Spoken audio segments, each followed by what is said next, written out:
Happy Friday, everyone, and welcome to Peraton's Mission Transition Podcast, Unlocking Your Next Career Move. We are on session number 2 this month, Translating Your Experience. I'll be your primary host today. I am Brian Acton, part of Peraton's military and veterans team here, part of the talent acquisition and operations community.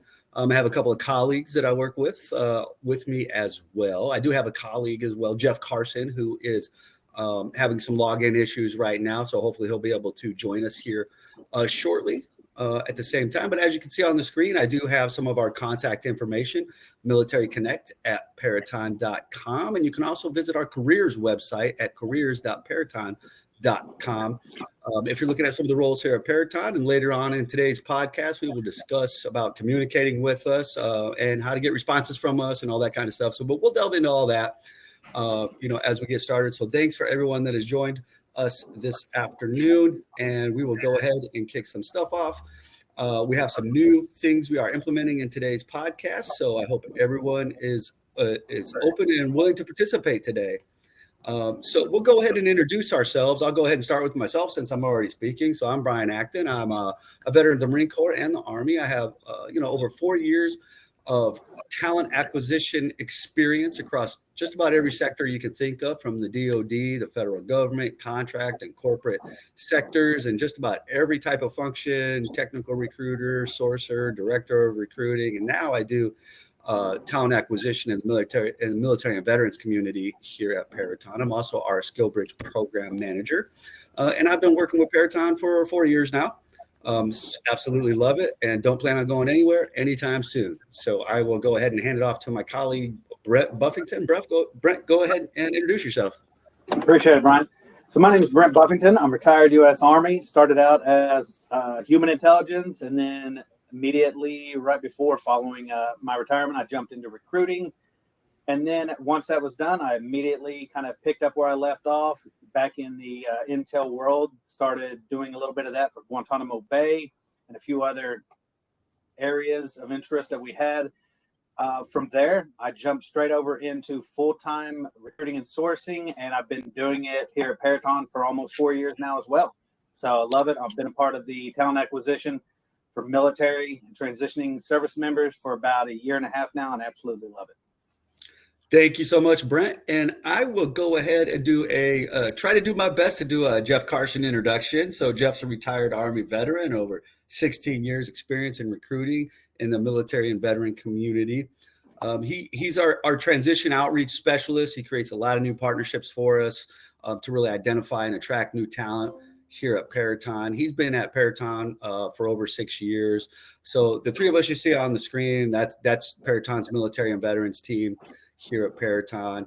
You probably know one of three of us if you're on the call today, or, you've worked with us or shared your resume with us or interacted with us on LinkedIn or something at some point. So we definitely appreciate everyone who has came and engaged with us today. And so what we're going to talk about today, so we're talking about translating your experience, and we're going to go into a much deeper dive into instead of that baseline piece that you might be used to getting, especially if you've gone through transition programs or resume classes and so forth. So really what we would like to do, we're definitely experienced folks in the recruiting realm. So we'd like to give you this perspective of things from a recruiter, right? So that you can get through the systems, if you will. So we're going to talk about career goal alignment, understanding the significance of crafting a career-focused objective statement on your resume, and learning how to align your career goals with your military experience to enhance your jobs prospects and really put a proper focus on your resume.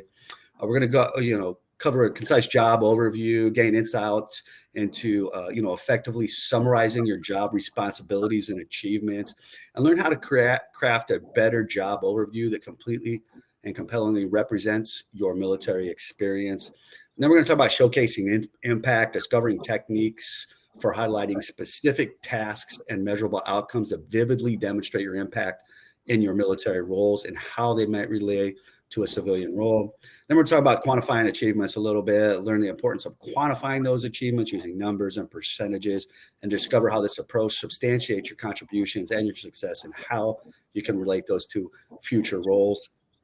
And then we're talking about transferable skill identification, right? Explore methods to identify and articulate which skills are transferable skills from military service to civilian jobs to gain a deeper understanding of how these skills seamlessly transition into diverse professional environments and really help you do a more authentic self-assessment of your qualifications towards the roles you're ultimately looking to apply to and get hired into. So without further ado, what we'd like to do, I'd like to introduce one of our other colleagues, Jax Tennant, works here with us at Peraton. Hello. Is going to, thanks for coming on with us, Jax. Jax is going to run what we call a Mentimeter for us. So Jax, I'll stop sharing and go ahead and hand it over to you. And certainly feel free to do a brief introduction of yourself, who you are, and what you do here at Peraton as we're bringing this up. Sure. Yeah. Hi, everybody. So my name is Jax Tennant. I am a part of the operations team within talent acquisition. So we're going to just kick things off with a Mentimeter, just some fun engagements for everybody. So just so everyone's aware, this is our first time running one of these. So Jax, I'll let you do what you do, though. This is where you succeed and I don't. Awesome. Can you guys see my screen all right? We got it. Perfect. I'm going to go ahead and present. So what you want to do here is go ahead and if you have your mobile device handy, you can scan that QR code and then you just want to enter the code that you see on the screen.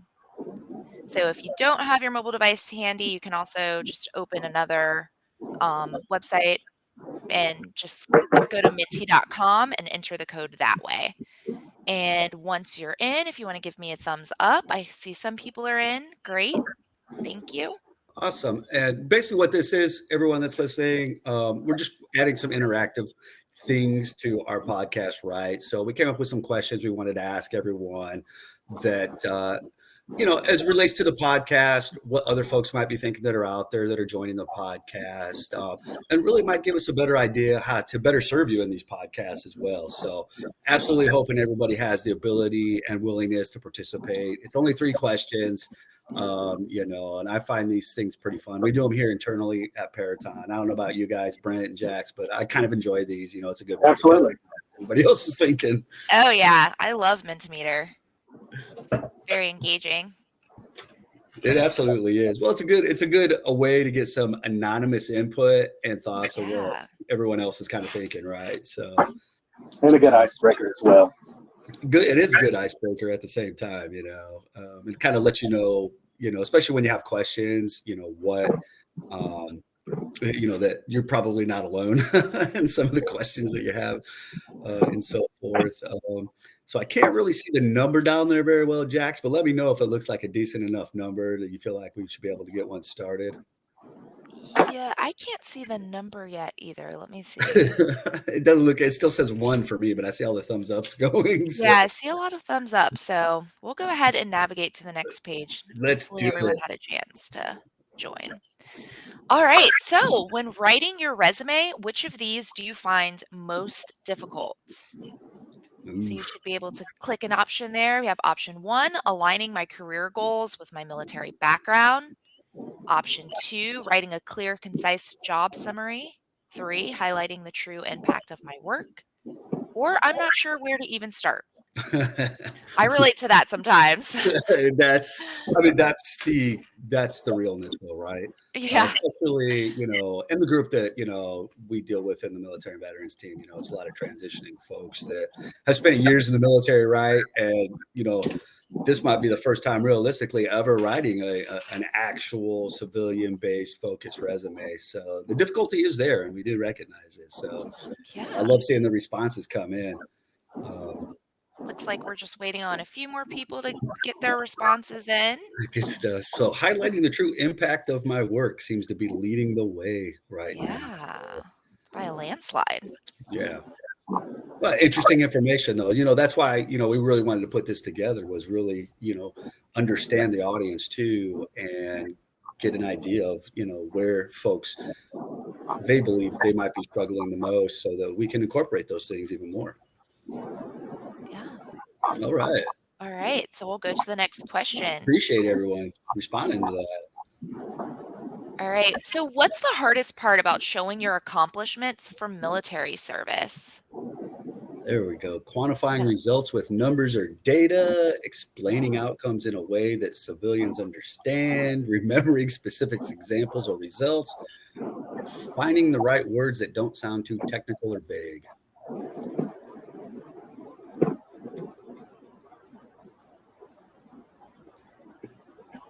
This is called a donut chart. I like it. I like how it moves as the answers are coming in. So It's a little bit different of a visual. yeah, Makes me want a donut. it's interesting results though. I got to say, for everyone that's participating, it's kind of across the board, right? There's no Yeah. standout. So I think that's good information though, that lets everyone on the call really kind of understand that there's, everyone's got their own specific struggle point when it comes to doing some of this stuff though too. So, hopefully some of the information we can deliver today will ultimately help, subdue some of those. Yeah. Yeah.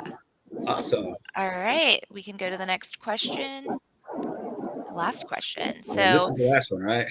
yeah, the last one. Do you find it difficult to tailor your resume to match specific job descriptions? Yes or no?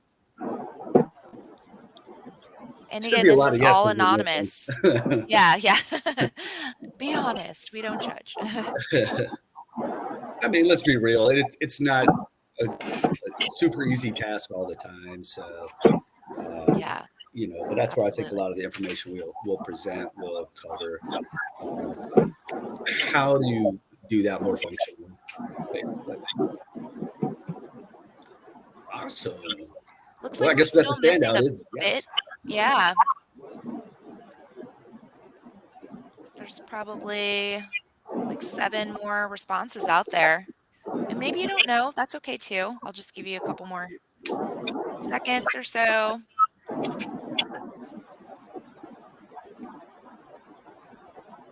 Here we go. One more came in. All right. Great. Well, thanks everyone. I can stop sharing.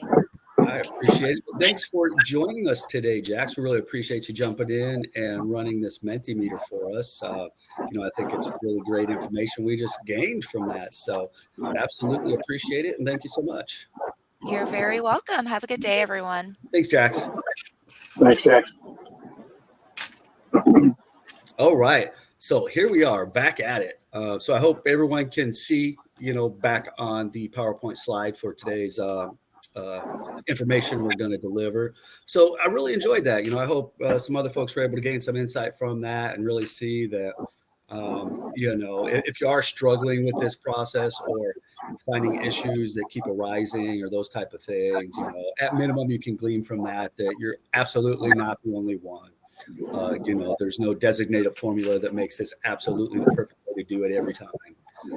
So, we'll just jump right in to today's information. So, the importance of a career focus objective statement. Now, this is one piece of the resume that I probably harp on the most with the individuals I work with on a daily basis when it comes to applying to roles, whether it's here at Peraton or really any organization. Because the objective statement, when we talk about it, is we really want you to understand that from a back-end perspective, if you will, from a recruiter's perspective, a hiring manager perspective, and why the objective statement or executive summary, whatever you really want to call that first block of information you're putting on your resume, is so important. Because what we will talk about multiple times is going to be, the recruiter 10-second review, right? Many of you may have heard that you've really only got about 10 seconds of a recruiter's attention in the applicant tracking system, looking at your resume for them to decide what they're going to do with you. Are they going to move you into a hiring manager review, reviewed, not selected, not qualified, those type of things. So we're going to talk about why this is so important as well. Because the objective statement is often the first thing the recruiters see on your resume. So when we talk about how recruiters read a resume, a lot of you will be applying to possibly cleared roles here at Peraton as well. So we highly suggest putting your current level of clearance at the top of your resume, not in your objective statement, not in any qualifications or skills you're putting later in your resume, and definitely not on the last page of your resume, because we don't read those, right? We do, but as I'm saying, when you're talking about the initial read, we're not reading from start to finish, right? We don't have the time to do that, and we'll talk a little bit about that as well. But you want your clearance to be listed more than predominantly in your contact information: name, city and state, contact information, TSSCI, secret, whatever, active, those type of things. And what you want to kind of stray away from when you have a clearance is say, once held an active secret, once held an active TSSCI, because that can also throw a little bit into the mix as well. And we can talk about that as well. But then you're going to talk about the objective statement. And really the first sentence of your objective statement is probably the most key piece of information.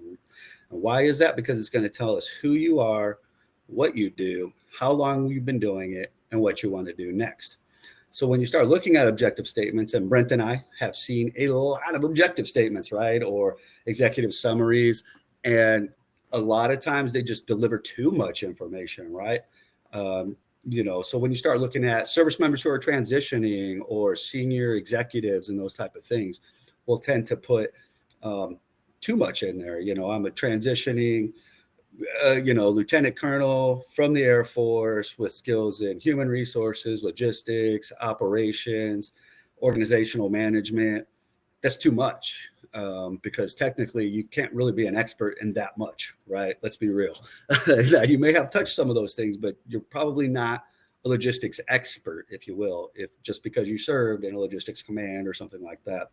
So really what you want to do is put a focus to your resume and what your career is looking like now, that you are a cybersecurity professional with 15 years of experience serving the Department of Defense, looking to continue your career in the cybersecurity field, right?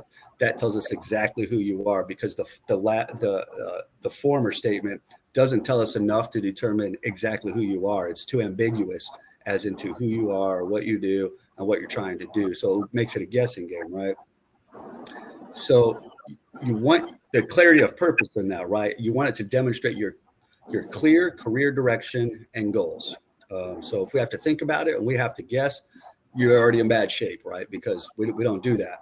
And the reason we don't do that, and we'll talk, about that, is when you look at employers today, the job market today is a very tough job market, right? I think we're all fairly aware that, as an example here at Peraton, we might get anywhere from 50 to 70,000 applications per month. So we don't have time to read every single candidate resume top to bottom. So that's why we talk about that 10-second recruiter read. You have to be impactful immediately, because we don't have time to figure out or determine if you're impactful or not. So you want to tailor that objective to align with a specific job and a specific employer. Now you can kind of negate the employer on there a little bit and maybe not put that on there, but you definitely want your objective statement to align with specific roles you are targeting. Okay. If it's too ambiguous, then it's probably not aligning to the qualifications well, if that makes sense to everyone. It also provides a snapshot of your professional ambitions and how they align with the roles you're applying to at the same time. And also highlight your skills and experience that meet your employer needs, because if you added focus to it, the other information you're going to put in there is going to start aligning directly with those skills and experiences. And so you'll hear me harp about it probably the most. I think I'm pretty verbal, out and about. We do a lot of career fairs, talk to a lot of transitioning service members, attend a lot of TAP events. And really, this is probably one of the most impactful pieces of your resume. Okay. Brent, what about yourself? What would you like to add in on this one? I know you've seen a lot of these. One of the biggest things is whenever you're tailoring these initial statements, it's basically your elevator pitch. It's what you want to come to the table with. This is who I am. This is what I do. This is what I have to offer. But you also, whenever you're tailoring it to a specific job and requisition, you want to look at that requisition and see what words repeat themselves. Look for those hot words, those hot topics, because a lot of the time yeah, as a recruiter, we're going to be looking a little bit more in depth, not going as far in depth as some of the hiring managers. But whenever the hiring manager gets that resume, what they're going to do is they're going to do a Boolean search of those hot topic words, those hot keywords. And if they type in, 3 of those hot topic words, like, DevSecOps or just RMF, anything like that, and it's not in that resume, it's going to be a lot quicker no from them than it was from us, even though it looked good to us because we did a little bit more in depth. They're doing word searches versus, reading an entire paragraph. So when you see those words repeat themselves, like I said, DevSecOps or, data engineering or whatever the case is, Right. Make sure you add those at least more than once, because those Boolean searches will kick a lot of people out before they even have a chance to get past the first paragraph. So that's the biggest takeaway. Yeah, I mean, I think that's a good call out right there, Brent. Is that alignment to the specific job, right? Is that, heck, even if we move out of the cybersecurity realm, I have folks that apply to business development roles and stuff like that. And I can tell you the first thing I do if somebody is applying to the business development roles that we have, they're transitioning out. The first thing I do is say Control F and just type in business. And, if I get 0 hits on the word business, you're not going to fly in that sense, if that makes sense, because it's a business development role. So if you don't even literally have the word business in your resume, that's a bad look, right? Meaning that it's really diminishing your qualifications fast because you haven't even addressed the key qualification of business development in that sense, so you can we'll type in words business or development or proposal, as it looks like that, because those are going to be in the job description as qualifications as well. So, Brent really touches on a correct point there that, do that to your own resume. If you see a job that you're looking at and you're seeing redundancy in terminology, Control F your own resume and see, are these keywords in my resume? And if not, that's a sign, right? That's a red flag that's going up, like, stop and rethink. Am I qualified for this role, or do I have to make adjustments to my resume to show my qualifications for this role as well? Moving on down. Did I click the right screen? Here we go. All right. So aligning military experience with career goals.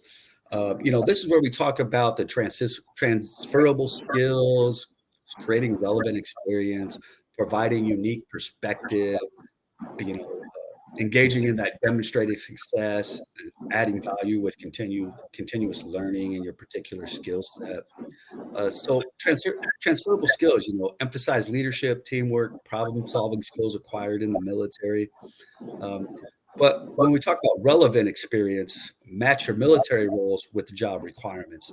So what you don't want to do is create a resume that's completely littered with soft skills, if you will, with your leadership ability, teamwork, and problem-solving skills, because those will come out as part of the interview process when we're doing, behavioral interview questions and so forth. So while you want to make sure you've identified that you do have those transferable skills, those soft skills, you really want to focus as well on your relevant experience and how it aligns with job requirements. You start looking at the information in your resume. So the easiest way to do that, though, is to pull up the job description. And you're going to see requirements sections in there. That's where all of our jobs are set up. It's going to have what the job does, what the requirements to do the job are, and what the qualifications to be considered a candidate for the role are.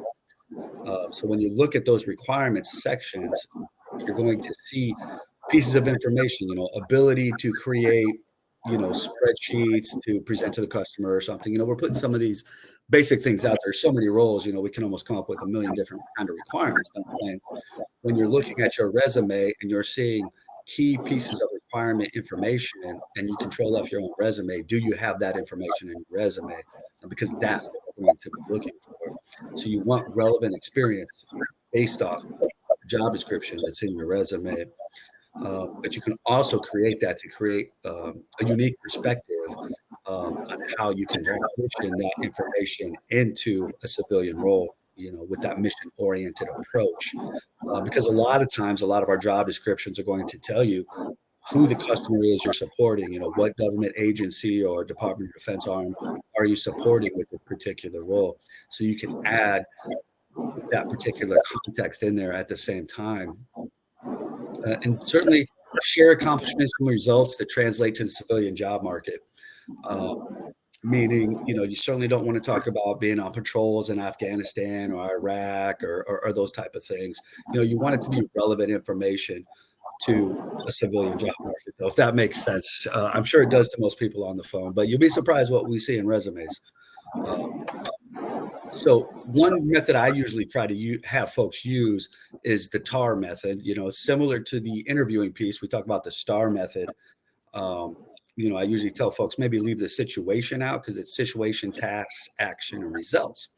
But I usually tell folks maybe leave the situation out because you might have some difficulty explaining the situation, or you might not be able to divulge what the situation is, right? It could be cleared missions or cleared work you've been on, but what you can talk about is the task, actions, and results of, so what did you do? What was supposed to be done? What did you do? And what was the outcome? So you can really beef up your resume if you start thinking about task, action, result, action, results. So when you start looking at those job requirements, then you can incorporate tasks, actions, and results relevant to those job requirements. And then it really starts increasing your candidacy viability fast, especially if you've crafted a good objective statement. Now you have job requirement information in your resume. And then, of course, it's always good to highlight any additional training or certifications that will aid your experience with your desired career. So if it's IT related, do you have the relevant IT certifications, and are you trying to get further certifications? You have Security Plus and you're trying to get your CISP, or you're trying to get your CYSA, or you're trying to get your PMP, your Scrum Master, Agile, eSafe certifications, or any career relevant certification that might transfer over, or that you may need to transfer from the military into the civilian market. Because what you want to be aware of is that some roles in the military don't require a certification that the exact civilian counterpart out here may require at the same time. So you want to be aware that you've looked at that kind of information up, and there are tools out there to do that. Brent, I know you've got a lot to add on this. Give me an idea, some of your thoughts on, kind of what I just kind of dumped out there for everyone, and what you think.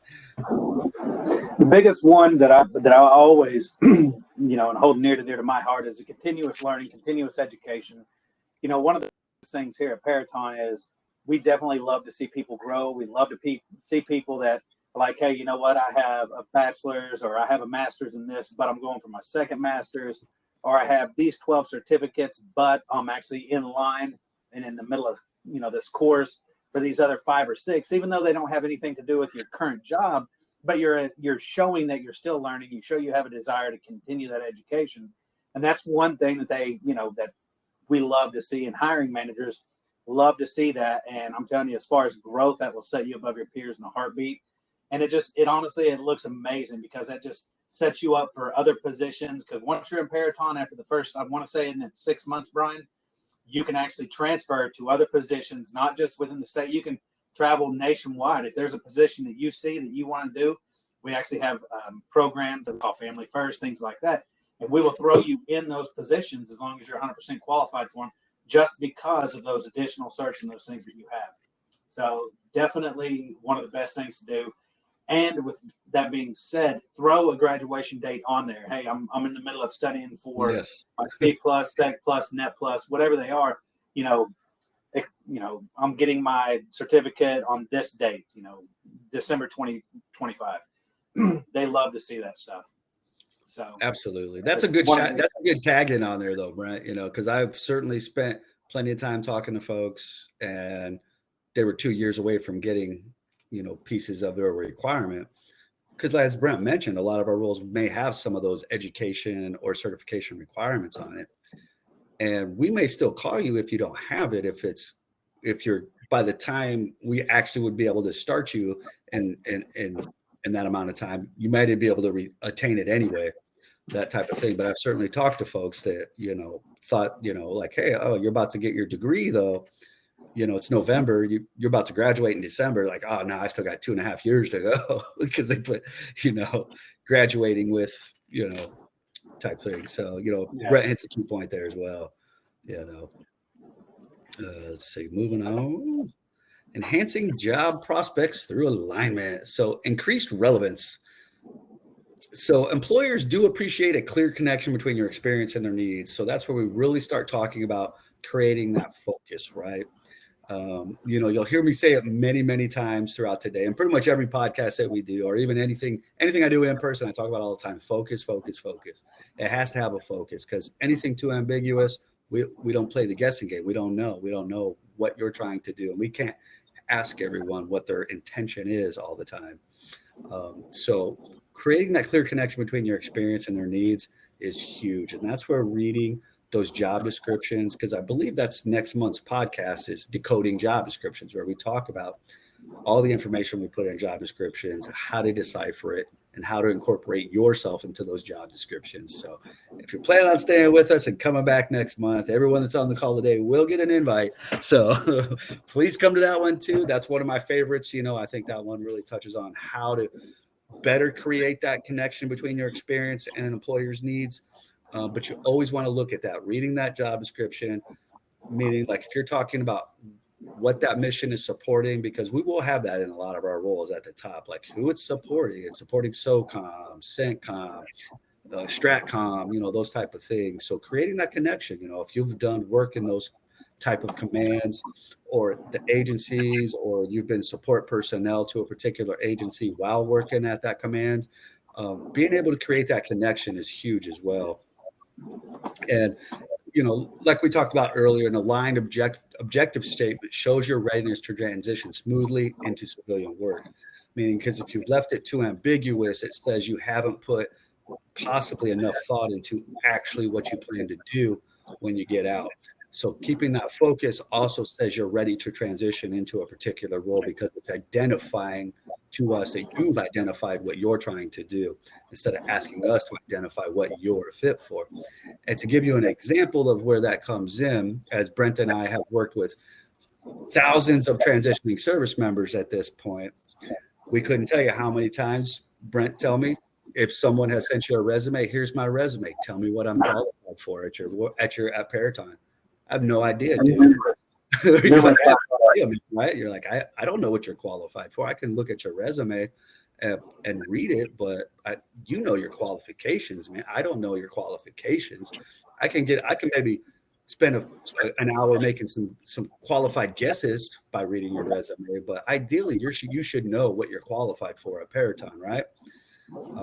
So asking recruiters, this goes across the board, not just here at Peraton. So asking recruiters and sending your resume and saying, here's my resume.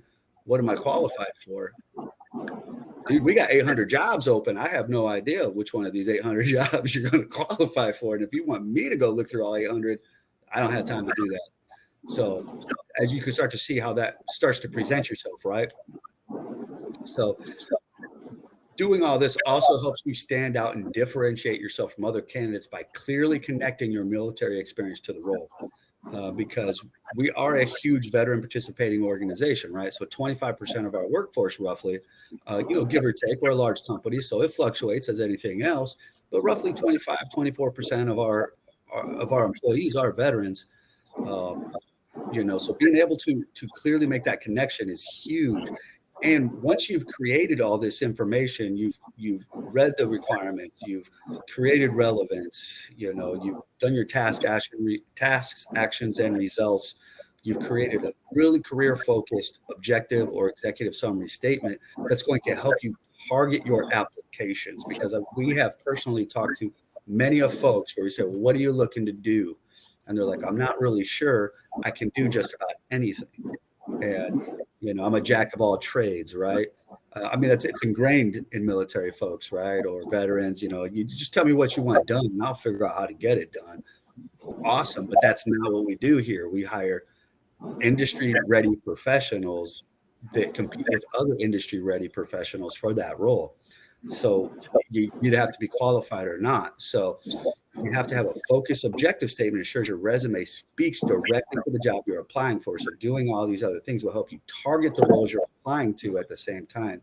So you're not, applying to 15 different types of job profiles with one resume and nobody's calling you because your resume is not speaking to one of them specifically, if that makes sense. It also builds a narrative. It helps you tell a compelling career story that resonates with recruiters and hiring managers, because when you've created that focus, you've created that directness and that confidence in your resume, it will stand out to others that, yes, you more than likely are qualified for this role. Let's have an interview to determine if you're a fit for the role and for the organization and the customer, right?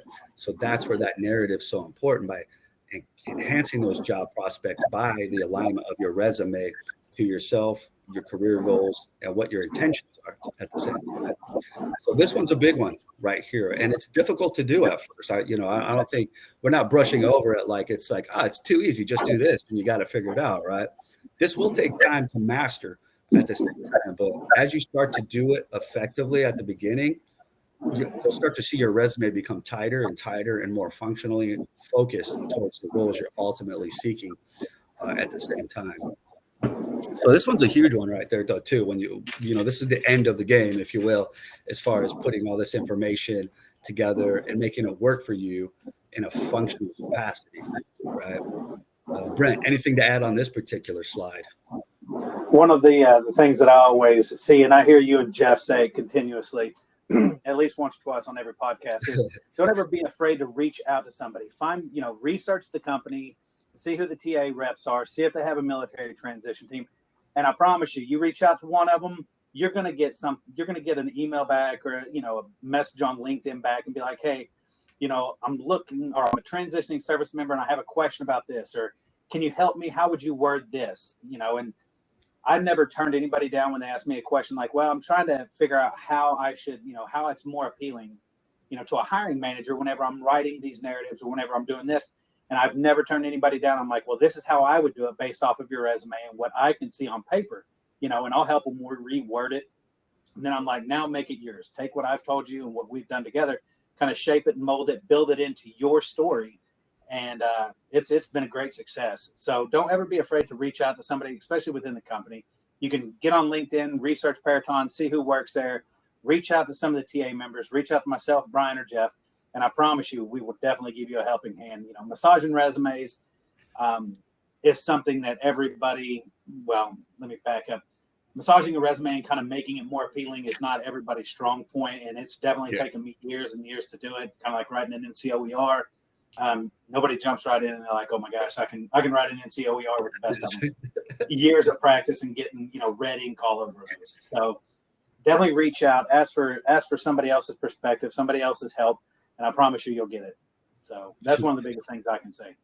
Nice. No, I like that though, Brian. That gives me the idea to tag in on our Leveraging Your LinkedIn podcast, where we delve into how to effectively use your LinkedIn from a job seeker's perspective to engage with folks like us across the board through LinkedIn, and how to really make your LinkedIn a powerhouse for yourself, for your future career goals and your employment goals at the same time. So you'll all get an invite to that one too. So I hope everyone participates in that one. That's probably one of my favorites. We go into some very deep information. Somehow over the years, I became a LinkedIn master user by just functionally using it. I've been to some courses on it and stuff like that. So we really talk about how to engage LinkedIn's algorithm for you. So stay tuned on that one, though. More to come. Everyone will get an invite to that one.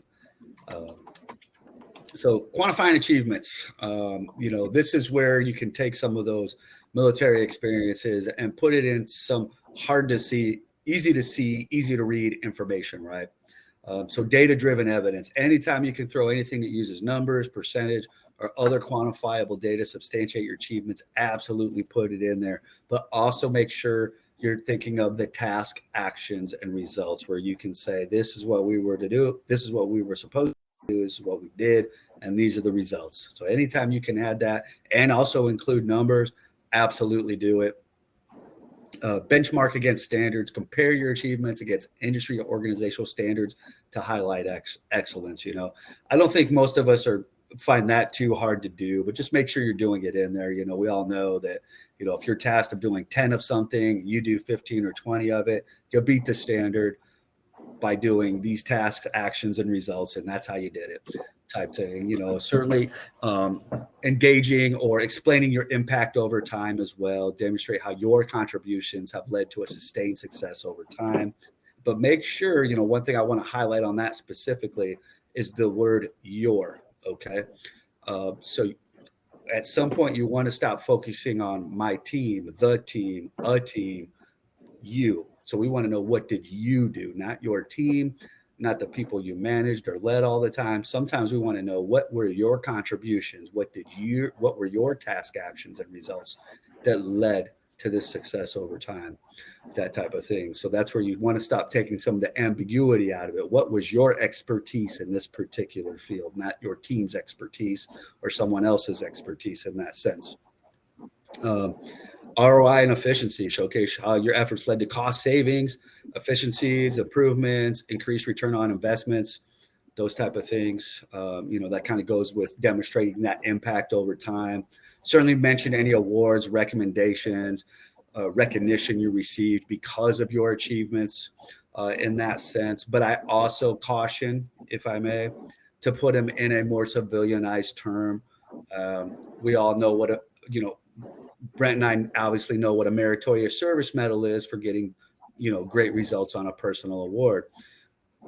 But, Tim right next to me might not have any idea how an MSM's earned. So if you put an MSM, you might want to think about using a different mention of that award, or how to verbally present that it makes sense to someone that might not be a veteran that's reading that as well, because you don't want to bottleneck yourself into only someone that's served understands the information that you're putting out there at the same time, or you don't want to put, irrelevant awards and recognition though either. I can tell you myself over the years as an old school Marine Corps 0311 infantry guy, my first resume certainly had, infantry stuff on there, qualifications with, the M16A2 service rifle, M911, those type of things. I can guarantee you those came off very quickly because I learned very fast. Those were irrelevant qualifications to any role I'll ever take out here. So making sure that your awards and recognition are relevant to your career goals at the same time, if that, adds any meat to it. What about yours on this one, Brent, with the quantifying achievements between, the impacts and, ROIs? One of the biggest things that I always like to see and say are hiring managers love to see numbers, 100% efficiency on this, or, manage this much money, saving this much time, that, they love to see numbers on resumes. So that's one of the biggest things, and make it relevant. Don't talk, if you're applying for one position as a data engineer, you don't want to add numbers for something that has absolutely nothing to do with that. They want it relevant to those job listings that you're actually going after. So that's just one of the biggest things that I can say. Yeah, no, that's a good one. I mean, it sounds easy, but it's not as easy as it sounds. Putting relevant, quantifiable data on a resume. Definitely a big one. But I hope the awards and recognition piece and benchmarking against a standard and the impact over time resonated with a few folks. Moving too fast. So transferable skill identification. We're moving right along. So I really appreciate everyone, sticking with us, hanging in with us. We do have our Q&A coming up here in about 15, 20 minutes. I'm trying to get through these slides as quick as I can. But I want to make sure we're giving good information. So we still do have the whole hour Q&A coming up for anyone that's going to stick around and ask Brent and I any questions you'd like to. But we'll talk about transferable skill identification. So we talk about skill mapping and bridging the gap. It's kind of hand in hand, if you will, creating a map of your military skills and aligning them with civilian job requirements. And also explaining how your specific military skills apply to civilian jobs using relatable language for non-military professionals. So it's kind of a double-edged sword on there, if you will. Kind of when we start talking about skill mapping and bridging the gap between relatable language, it also is going to depend on, your career goals and what your career focus is, right? So, Brent can tell you, as an intelligence analyst getting out of the military, going into civilian side intel analyst roles, it's going to be a lot of the same language. Human's always going to be human, SIGINT, CI, you name it. That's all going to be the same language. So creating that skill mapping and bridging the gap in that language is going to vary from skill set to skill set, right? And what your overall intentions are. Because I bet, Brian, I could probably tag you in on this one before I even go too far. I mean, because you did that, it was probably fairly easy to transition for you, I'm going to guess, because you were able to ride the word pretty much, right? Absolutely. And it's the same platforms that we use in the military, same everything, same equipment. So didn't really have to worry about that per se on a lot of stuff. But when people kind of wanted to know more about what it was and more in the weeds, that's whenever it became a problem. And the biggest thing that I was able to, or the best solution that I had, was take the jobs that sounded similar to what I did, look at the requisitions, look at the actual descriptions.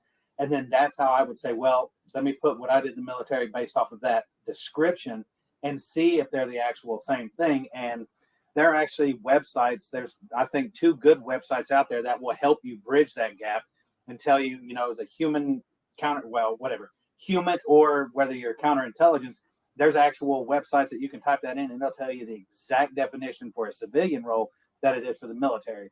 So that wasn't around whenever I was transitioning. Probably I can only imagine. Computers were just coming out. So it was just that's one of the biggest things that helped me out. But now with those websites, it's pretty simple. Yeah, absolutely. But that's where you kind of got to really, you got to be thinking ahead there, though. What is your next career step looking like, and how much of this do you have to do, though? If you're looking to go into, I'm here in Northern Virginia, here in the DC region. So I deal with a lot of transitioning officers, right? So it's a lot of folks that want to be program managers, project managers, and leadership roles and stuff like that. So that's where especially if you're looking to do that kind of stuff, you really got to start talking about relatable language to transfer over into those type of roles. Because when you start thinking about these roles, they're not ambiguous, though. So the qualifications aren't ambiguous. So the language you're using shouldn't be ambiguous, if you will. If it's even if it might be the same thing, you want to use the civilian grade language versus the military language in your resume, because that's what we're going to be looking for, because that's the information we're giving to qualify you at the same time. Competency focus, highlighting competencies such as leadership, critical thinking, and problem solving that are available across industries. That's where you can take like those task actions and results, and you can start incorporating some of those problem solving pieces that you have and the critical thinking pieces you have to add into that to really help add expansiveness to how you're creating that quantifiable and qualifiable data, if you will. Adaptability and versatility, showcase your ability to adapt to different roles and environments based on your military background. But at the same time, don't start making yourself irrelevant though, too, where, at the same time. So that's where, talking about serving across multiple roles in, government, environment, but how you were able to maintain core qualifications and requirements towards a particular role you're applying to right now is going to be big. Professional development, emphasizing your ongoing learning, certifications. We already talked about that, and training that enhances your transferability of skills into the civilian market as well. So those are things to really put some focus on, when you talk about the skill mapping and bridging the gap, though. That's probably the biggest portion of this slide for me when we talk about what do you do now? What are you trying to do outside of the military, or what are you trying to do in your next role? And making sure that your language aligns with that particular skill set at the same time. Anything else you want to add on this one, Brett, before I move on? Because I know you touched on the mapping and bridging the gap. The only other thing would be the adaptability and versatility would be showing that, like I said, don't put something that's not pertinent on there, but definitely how you can go from a management role. As in the military, they always tell you no 2 up and 1 down. So in case your boss isn't there, you can step in, and vice versa. You can do the job below you as well. That's always a good thing. Show that, and make sure that that's highlighted in a sense to where it's not an issue, but it's more of like kind of a pat on the back. Yeah, absolutely.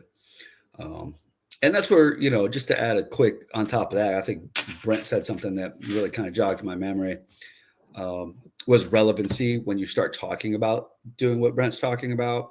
Meaning if you go 1 down and you want to be a project or a program manager on a technical IT program, and you can't go 1 down because you don't have that knowledge, chances are it's going to be difficult to qualify you for that role as well, because you need to have those understandings to be able to lead that as well, out here in these markets. All right. I think this is the last slide before we start getting close into the Q&A. So I'm doing pretty good on time. I was trying to hit that 12:30 mark to be able to go into Q&A. So using the job description and your resume to interview prep, I did want to touch on this one. We do have a full interviewing podcast where we go in huge depths on using all these different podcasts we've put together to really come down into how to smack an interview to the ground. So all the folks that are on today's call, you'll receive an invite for that one too, but I wanted to throw a little bit on there just to give, some information now. Highlight key responsibilities, identify and focus on the primary duties and responsibilities listed in the job description. Identify required skills. Focus on the specific skills and qualifications that the employer is seeking in the resume. So when you're reading that job description, you're reading the requirements and qualifications, focus on those and make sure you are addressing those in your resume, because that's the starting block. If we have to guess or we have to read any further on if you're qualified, you're not, because we're not. When there's 50 to 70,000 candidates per month, we can't take time to help determine further if you're qualified. Match your experience. Note where your past experiences directly align with the job requirements. So when we talk about matching experience, we're also talking about job titles though too. So one thing I talk about, frequently, and we do talk about in the resume one when we do that, is your job title. So if your last job title, so if you're applying to, an IT technical program manager role, and your last job title was, the such and such Air Wing commander or something like that, who knows what that is though? Brent and I have an idea of what you did. Yeah. But I'm saying when you start looking at the totality of the people you may be engaging with and looking at your resume and determining if you're qualified, that doesn't speak to any qualification here at Peraton, because we don't have any Air Wing commanders. We don't have commanders of this. So you want your job title. Yeah, you might have to, do a little bit of wordplay with that, but your job title should match. It's, program manager for such and such, at the, where you got to change it up a little bit so that it creates relevancy with those to match the experience. If everyone's grasping what I'm saying on that one. And it's not that role wasn't important. It's more that you want it to speak directly to the employer and not directly to yourself in that sense. So prepare examples and align your story. So what you can also do when you're looking at preparing for these interviews, ideal if you've done some of the stuff we've talked about, you should be getting some interviews. So use the job description to identify scenarios from your past work to demonstrate your ability to excel in the role. Ensure that your career narrative aligns with the job description, showing a clear path to this role. And that's a big one. Shows a clear path to this role. So when you're looking at the job description, what I'm really talking about is when you interview at Peraton or pretty much any organization, we're not going to typically come up with some random questions that we're asking out of the blue to determine if you're qualified. They're 10 out of 10 times they're coming from the job description. Tell me about your ability to do this, or the big one is tell me a little bit about yourself. That's kind of the icebreaker for a phone call, right? Hey, tell me about yourself. That's not your chance. That's not your time to tell us about how you're the pickleball champion or you go off-roading all the time or you do skeet shooting. That's really irrelevant information. And technically no one cares. What we want to know is tell me about yourself and how you align to this role. What have you been doing that aligns you to this role? That's what that question's really asking. So make sure you keep that in your mind. It's we don't want to know your personal past all the time. We want to know your work. How do you align to this role? That's what tell me about yourself is really asking. And using that job description will help you anticipate questions about where the job's going and prepare accordingly and create follow-up questions at the same time, because you will have information about who the customer is supporting, what kind of tools or equipment that they're using in this particular role, so that you can prepare proper questions as well. We do talk about that. Like I said, we go much deeper into this particular bit of information on our interviewing prep podcast to really set folks up for success on this one. But that's after we've talked about leveraging your LinkedIn and mastering your resumes and applicant tracking systems and all that kind of stuff. So this is only session number 2 of our 6-part series. So I hope everyone was able to gain some valuable information so far. So what we'll finish up with here shortly, and then we're going to go into our open Q&A with everyone. So how to request assistance from Peraton's military and veterans team, which is Brent, Jeff, and myself. The next slide will give you the email address again, but it's, militaryconnect.peraton.com. If you're going to reach out to us and it's your first time reaching out to us, make sure you attach your latest resume when you're reaching out to us. Certainly include any role ID numbers for positions you've applied to before here at Peraton. I forgot to update this piece of the slide, but it should start off that 6-digit number will be in every job description, but it's going to say 2025 more than likely, plus another 6-digit number. Let us know you applied to that role. And if you don't provide them, we're going to ask for them. So provide qualification bullets detailing your qualifications against the requirements for the requested application. So if you applied to a Scrum Master role and you're reaching out for the first time and you're, hey, Brent, I applied to role 2025, 1, 2, 3, 4, 5, 6, Scrum Master role. That role is going to have listed requirements and qualifications. We do ask you to bullet yourself out those requirements and qualifications and how you meet them to do your own self-assessment, because we're going to use that information to advocate for your candidacy on your behalf, because Brent and I and Jeff do have access to every role, every hiring manager, everything here at Peraton. So before we're going to reach out to some of those folks, we want information that says you're qualified for this role, to reach out to those folks directly. And certainly allow us time for response. If you reach out to us at the militaryconnect.peraton.com or even individually, you do have to give us some time to respond. We're real good at it. There's no bots that work here. So a lot of times the 3 of us are out doing particular events and other types of things. So we can't respond technically immediately. So we do ask 24 or 48 hours relatively. If we're gone any longer than that, we'll typically have an out of office on. And last but not least, avoid asking for available positions. And this goes across the board when you're reaching out to any recruiters anywhere. Please refrain from inquiring about available positions that you may be qualified for. Be more specific. Don't send a resume to recruiters saying, here's my resume. What am I qualified at your organization? Because all that says to a recruiter is you've done zero effort, zero work, and you're just fishing to see what somebody else will do for you. Versus if you reach out and say, I looked at this role, I applied to this role, here's how I'm qualified. Can you help me out? Chances are you're going to get a significant increase in response from people if you've been doing the earlier piece and just sending your resume asking people what you're qualified for, right? So if you've been doing that, try this approach, and I promise you will absolutely get more people to respond, because that takes, I don't have to spend 2 hours searching the job board to see what you're qualified for.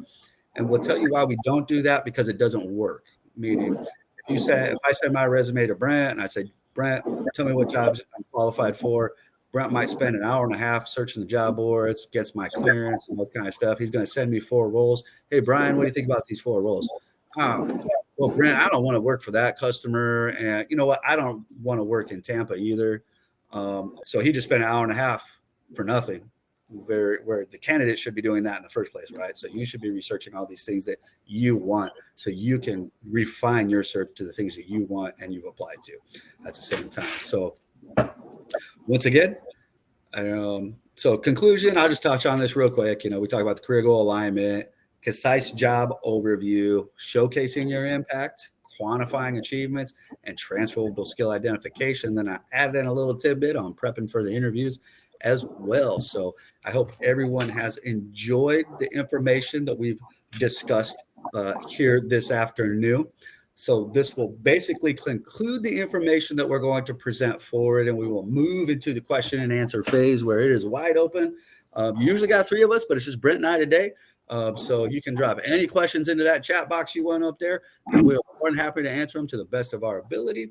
But if you would like to reach out to us, certainly reach out to us at militaryconnect@peraton.com. You can research our careers at careers.peraton.com. We also have a newly refurbished, if you will, military and veterans careers page on our peraton.com website, where you can also access the events that we participate in. So we do have a link to a calendar of all events at Peraton that we participate in for hiring, whether virtual or in person. We also have links to our previous podcasts on there as well. What I also, if you do look at those, I say attend the new ones though too, because we do update and change the information regularly, because it's an ongoing learning process in this industry as things are changing, especially as the job market changes.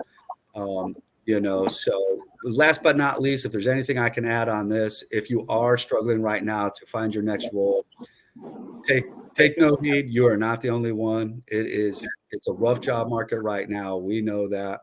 So, if you're in a struggle with it right now, don't feel like you're alone. You're not the only one. It's common right now. So any last things you want to add in from the PowerPoint deck before we move into Q&A? One thing that I saw, I think 2 slides back on number 9, I believe. Let me just double check. No, you're good. Okay. It was the anticipate questions. One of the things that you can guarantee is hiring managers will always ask you questions, and then they'll base it exclusively off of your resume. And that's also where those quantitative bullets come from, your numbers come from. They will always ask you questions like, give me an example of how you got to this number, based off of your resume, whether it was 100% success rate on whatever.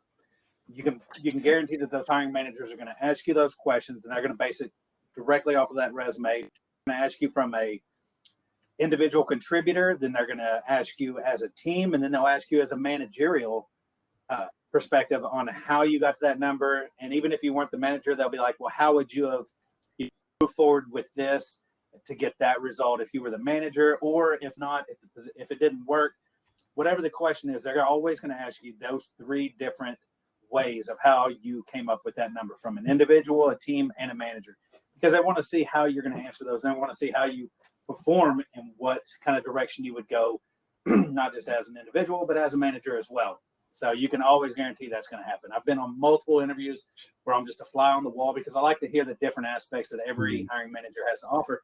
And they all have the basic interviewing process, but they all have something unique they bring to the table. But every single one of them will ask questions, and they'll ask them with those 3 things in mind: individual, team, and manager. So definitely prepare yourself for that.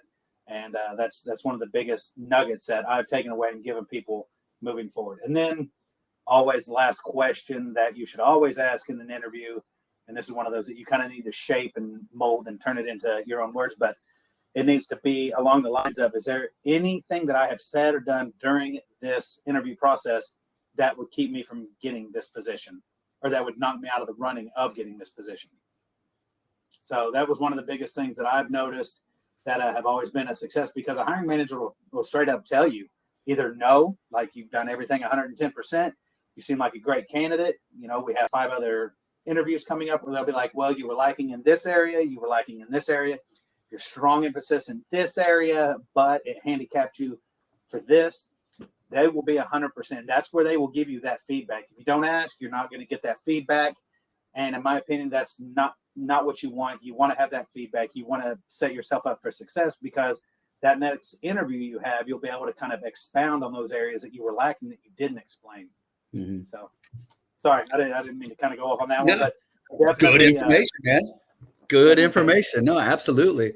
And, before, we kick it wide open, everybody can see that Military Connect, that Peraton.com email address in there.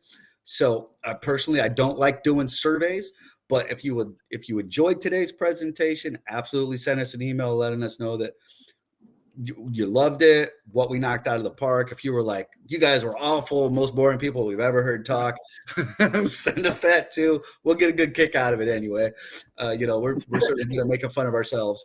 So, send us an email. Let us know what you thought. If it was great. I mean, if it was just okay for you and you don't want to say anything, that's okay too. But if you're like, hey, we really appreciate the effort you guys put in this. I really was able to understand a few things and learn a few things from listening to you guys. We love hearing that. Or if there's anything we talked about particular that we could have expanded on, but keep in mind, we do these other podcasts. Anything, let us know. We'd be more than happy. We're more than happy to take feedback.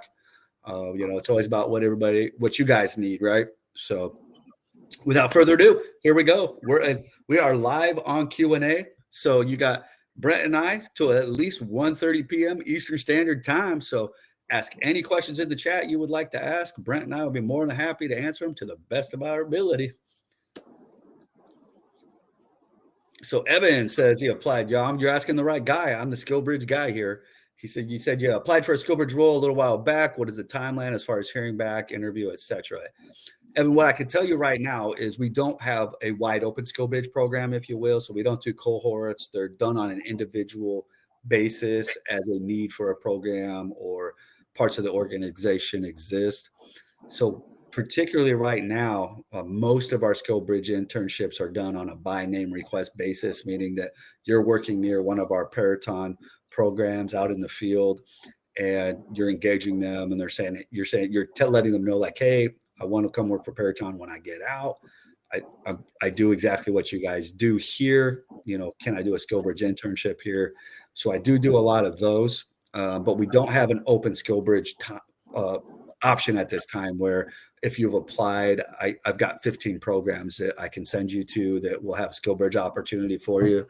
And mainly because of the customers that we work for and some of the work we support. It's kind of in sporadic spots. But we do have, probably one of our biggest programs is the SciTech 3 program. They run 20 to 25 internships, but they're all done by name request. But they are in multiple locations, whether it's Tampa, Lejeune, Colorado, New Mexico, Texas, Europe, Asia. So they're all over doing internships. It's almost predominantly on a by name request right now. So just applying to the program, unfortunately, doesn't give me the ability to create an internship though. But it does have you in our system as someone that we can continually reach out to and engage. And certainly if you've transitioned, if we can't do an internship, always maintain contact with us because our main goal really is to get you employed here. So once you hit that part, let us know. And we're certainly happy to work on applications as well with you to get you employed at Peraton. I'll let you take the next one, Brent. All right. I'm interested in applying for Peraton's penetration roles, 2025, 153, 451, and 3449. I have some relevant work experience and built a home lab to grow my offensive security skills. Does Peraton offer a development program for individuals pursuing offensive security roles? No. So, as far as do we offer a development program? Not to my knowledge. Haven't actually been asked that question ever. Have you, Brian? No, but I could say I know we do have offensive security roles, but most of them aren't developmental. They're going to be years of experience required. But however, I will add in there though for Keith that's good information though. What you just said is great information because I think a lot of times, especially when you start talking about these IT and cyber skills, there's nowhere that it's written in some employment manual that every company goes by that says experience is only something somebody paid you for. So if you're setting up GitHub servers, you're doing all these other kind of things, that's experience you have. So you don't have to have been paid experience to be considered experience. So, I mean, ideally, I would have that stuff on your resume, especially if you've been doing it on your own. Absolutely have it on your resume, though, because it doesn't have to be W-2 paid experience to count. Correct. And we've got Brett B. Hey, thanks so much for the info. You bet, Brett. He says, if multiple companies offer positions under the same federal contract, should an applicant change or tailor their resume and approach based on whether the company is a prime contractor or a sub? Is it okay to ask when the contract is up for review or how long the company has worked on the contract? Multiple questions there, Brett, but I think I can get you answered. First things first, though, if you see one role and it's coming through multiple companies, whether it's the prime or the subs on the same contract,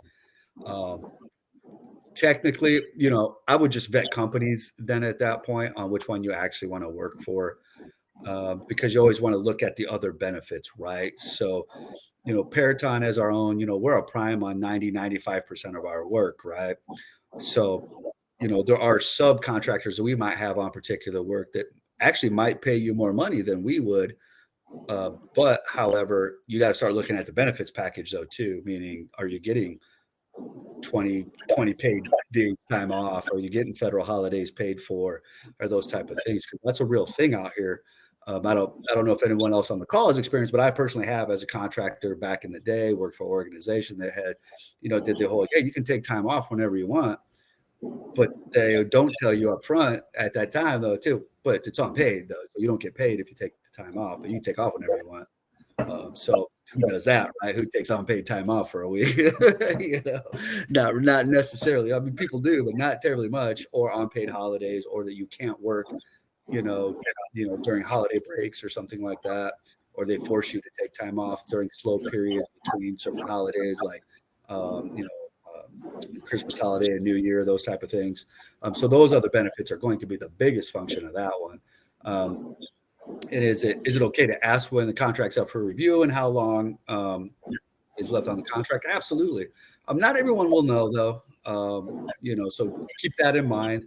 Like folks like Brent and myself, we work on everything at Peraton, so we don't necessarily have intimate knowledge of every single 300 plus contracts or whatever we got here at Peraton. We just don't have that kind of intimate knowledge on it. But at some point down the line, someone will though, right? So if we submit you for a role, you get the interview. If you're in the interview, they'll know at that point, or the recruiter directly associated with that work may know as well. And that's my input on that one. I'll let you take the next one, Brent.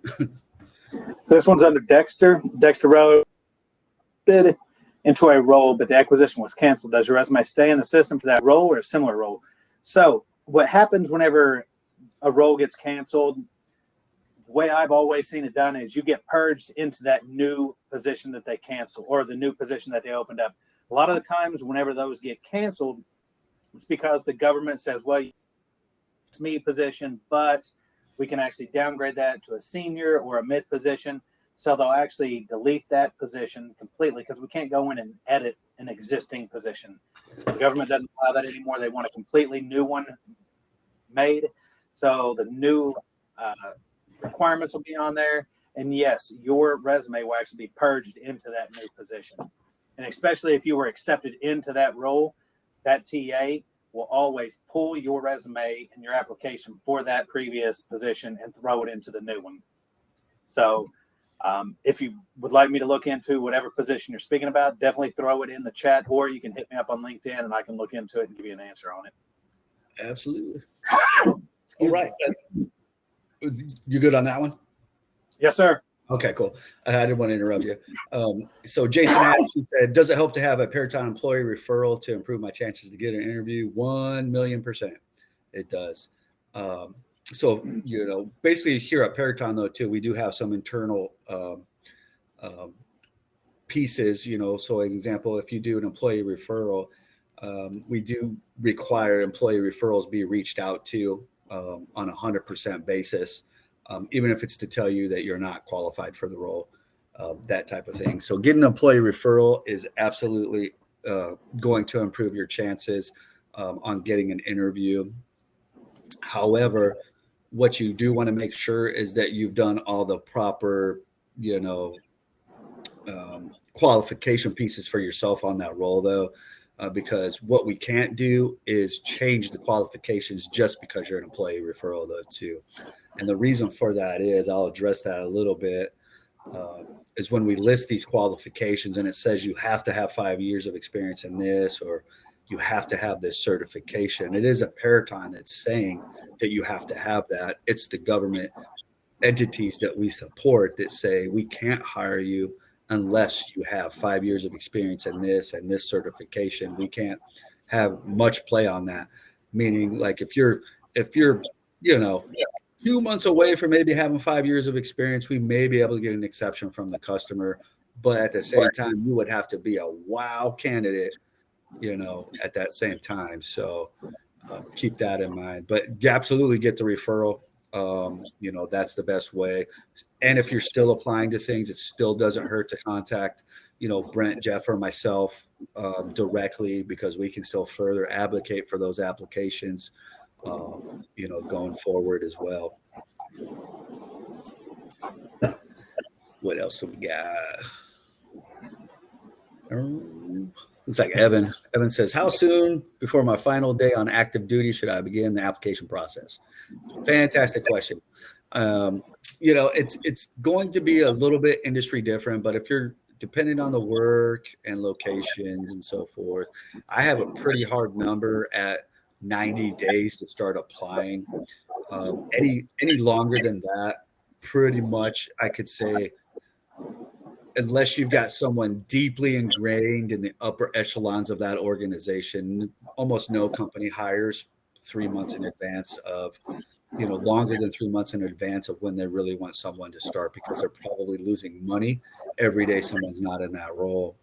So 90 days is where I usually say, if you're having resume issues, I'll tell people start working with me 120 days out, so we can have 30 days to really have some back and forth on your resume to have you start applying to roles at 90 days out.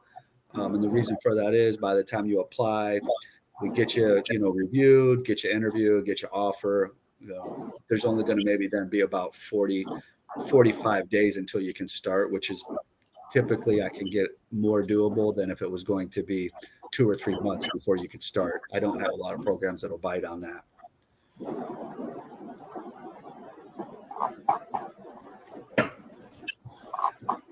Yeah, absolutely. And I don't have it in front of me, unfortunately. The screen takes up my whole thing, so I can't look. But I was going to look up next month's podcast. I want to say is mastering resumes and applicant tracking system optimization. That one's a good one. We really talk about where to locate information in your resume. We also dive in deep about how recruiters read resumes, and I find that that's more valuable information than telling you how to make a resume.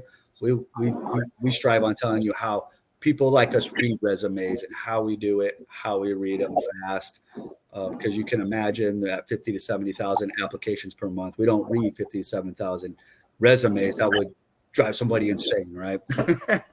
But we talk about formatting and functionality of resumes as well.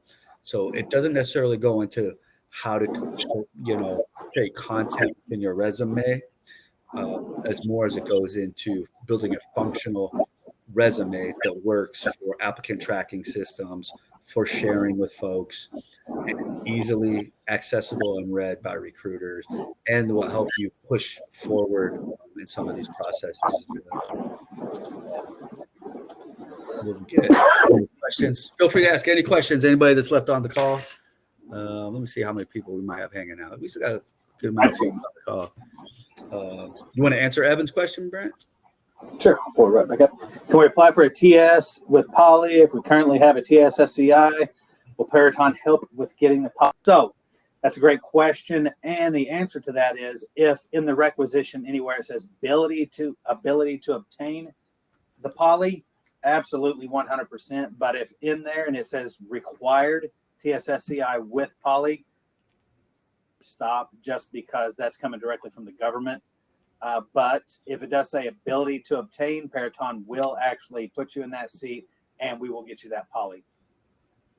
Absolutely. Those are key words right there. Ability to obtain. So if it has a clearance listed but doesn't say ability to obtain, it's a hard qual. We get that one quite a bit, so I appreciate you asking, Evan. That's a pretty common question. Except we'll throw one exception in there is public trust. So if you're looking at roles on our career site though, and they're public trust, you can still apply to those. Even if you have no clearance, if there's anybody on the call that has no clearance, obviously if you have a TS clearance, you can apply to roles on public trust. But if you have no clearance and you see the roles that are listed as public trust, you can apply to those outright though, without a current public trust, because that's not considered a clearance. That's just a background investigation to work for the government, to support the government, if you will. And what else do we got? I have a TSSCI with full scope poly. Is that level of clearance still high in demand? Absolutely. Nope. I was going to say, nope, we don't need any more of those, Jason. Absolutely we do. Absolutely. The only thing, when I'm looking at, the stuff Brent and I work on is location will be your determining factor, because obviously we don't advertise the differentiation between the two polys, so roles that require that level of photograph won't say they do. So you should pretty much be able to glean which one's going to be the correct one based off location. Like, you'll probably know those locations, so I won't say them. But yeah, absolutely. If you're in the market though, reach out to one of us. We're fully connected here at Peraton. That's what, before I came to the Military and Veterans Program, I used to specifically and solely work on roles supporting that level of clearance as well. So, really ingrained over there. Brent's really ingrained over there. So we know those roles. All right. What else we got? A lot of people on the call. Everyone's a little quiet. It's Friday. Everybody eating lunch right now, I guess. Getting the haze. But no, we absolutely, if we don't have terribly too many more questions, we definitely wanted to make sure we give appreciation to everyone that's came and stuck on the call. Absolutely everyone that's here today will receive invites. We do have a system we put you in that it's going to send the invites, so even if you don't want to come, you're getting the invite. So we hope we see you there. We have some other good information that we really present. This is just kind of really the starting block of the program of, sessions, we start talking early about translating your experience, but it gets a lot heavier as we go. And we really start giving a lot of insider knowledge from our side on how to make you a more effective and efficient candidate, and also help you, reduce the amount of time maybe you're applying to jobs. We've all been there, I can tell you from my own personal experiences. I transitioned from the military twice. Both were terrible and awful. That's how I ended up in the Army, in case anyone's wondering. That's how I went from the Marines to the Army. I got out of the Marines the first time. Couldn't figure it out to save my life. Army gave me an offer I couldn't refuse. Went over there. Spent way too long over there too. And then transitioned from that. And that was awful though too. But, I did figure it out. So a lot of the experiences that we're giving you aren't just from hearsay. They are from living these experiences in real time, and learning how to effectively overcome these, as well as the people we've supported for many, many, many years now, and what we've gained and learned on helping folks get through these processes, and have really defined and honed in our ability to be able to do that. So, so that's why, we're going to put on these other podcasts. We go into the mastering resumes and applicant tracking systems. Like I said, that one, it's not about the content you put in it so much as more as it is about making it a functional resume that folks like us will read and will create impact. At the same time, the other one we talk about is decoding job descriptions. I rather enjoy that one as well, because we really talk from a candidate perspective, what you're what you're reading and seeing in a job description versus what we mean and what we want to see on your resume based on that job description, and how you can incorporate the two together so that you can do an honest self-assessment and make sure you're applying to jobs that you are absolutely qualified for versus I'm not sure, because we all get it. Job descriptions, some job descriptions will be 6,000 miles long and they'll have every qualification under the sun. Some will have so much minimal qualifications you can't even determine what the qualifications are. So, but we really talk about how to understand those things at the same time. We also talk about leveraging your LinkedIn.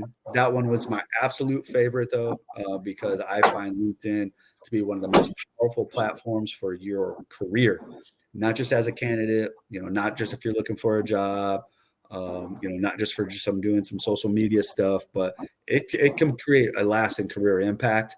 And we really delve into how to master that impact, how to own LinkedIn, how to create a viable network that works for you, how to, locate, contact, engage people on LinkedIn effectively and appropriately, that you get response, how the algorithms work. We talk about how the algorithms work, how to get them to work for you, and so forth. Then we, of course, go into our interviewing one, where we talk about using all these other previous sessions and how we, incorporated that. Okay, now you've got the interview. So we're putting a process together here. So the final one's the interview, where we talk about, after you've done all this is how you can use all this information from all these other things we've done, how to prepare for your interview so that you can come into your interview as prepared as possible. Because we can all agree, I do this stuff all day. I've interviewed a million people. I've interviewed myself a million times other places over the years. It doesn't matter how astute you are. You go into an interview, you're going to have some nerves about you, right? And I personally have been in interviews where I knew everything about that job, but the second you ask me a question, it's, let me think. I just brain dumped 20 years of knowledge out the window, that type of thing. So we talk about how to not have that happen to you, right? And be able to prepare and understand how these interviews are going to take place and know what's coming, right? So what's coming in these interviews to really knock those out. So you will get invites to all those podcasts. We hope to see some folks on there. As I said earlier, if you liked our podcast today, certainly shoot us a message at militaryconnectedparaton.com. Let us know what you think. We're more than happy to, adjust any content that we put together to meet whatever the audience needs are. But we're pretty keen on what they need because we work with you guys day and night. I'm getting you guys roles here at Paraton. But if there's anything we're missing, absolutely let us know. Or anything you'd like to see added or engaged in more depth, always let us know. Anything you'd like to add in, Brent? No, sir. I think it was a great podcast day. Yeah, I hope everybody took something away from it. Absolutely. So on behalf of Paraton's military and veterans team, we appreciate everyone that's came and joined us this afternoon. Certainly feel free to reach out and engage with us at any time. Brett and I and Jeff, who can't be here at the moment, more than happy to work with any folks on the call.